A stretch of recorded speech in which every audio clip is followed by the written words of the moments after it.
Learning Aim C focuses on legal and ethical considerations. There is a really interesting way you can deliver this, especially element C2, legal and ethical, with net neutrality and the purposes of acceptable use policy.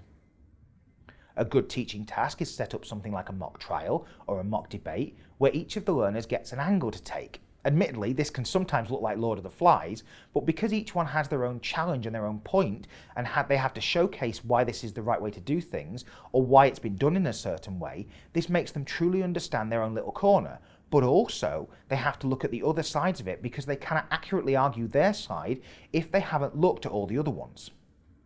A mock trial for somebody on trial for breaking an acceptable use policy at a company or even at your own school using yours can help to reinforce it. It can be a fun way of getting your learners to both defend or prosecute based upon a policy and information within it. You could write some loopholes or include some obvious omissions so your learners could use these as a way of getting the person prosecuted or let off depending on what they spot or what is in the policy. A vital learning point here for the C2 element again is the specific element of blurring social media and business boundaries, as it gets learners to think about the rules around what you should post on social media and how this could impact you in later life. There has to be consideration given for the blurring of lines between social and business and how some companies can actually exploit this. Also for Learning Aim C, you could get them to do a personal social media audit and get them to define whether their last 20 posts, for example, would be something that a prospective employer in the future would find agreeable with, and whether that would agree with a prospective employer's ethos and acceptable standards. This is a good way to teach social responsibility and can link in well with any tutorial sessions you may have or may be running on with learners on how they do this, not just in IT but in life as well. As an addition to the unit content for Learning Aim C, this also includes the right to be forgotten. Think about asking their learners, is there anything they've done that would be considered under this right?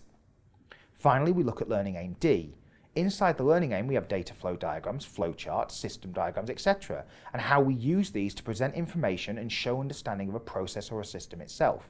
Again, these link well with Component 1 and Component 2. For example, in Component 1, showing the steps to navigate through an interface could be done with a flowchart, or in Component 2, using system diagrams to illustrate the types of data taken in and any manipulation performed on the data in order to have it ready for visualizing. As you are aware, data flow is not directly in Component 2, but learners do have to discuss the uses of data and manipulation for Learning Aim A, and a data flow diagram is a good method for showcasing this and allows for cross-linking of components.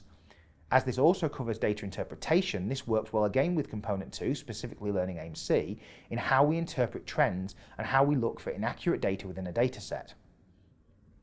On its own, you can make learners' activities with things like flowcharts, so flowcharting out their route to school or flowcharting a battle plan for a game of Fortnite or Apex Legends, or even create tabular data of their friends and family and anyone else close to them in order to showcase how stuff like this can be demonstrated in such a way they could give it to somebody else to read and understand. This would reinforce knowledge around flowcharts, as the content for D1 means there may be some exam questions on either drawing or interpreting them.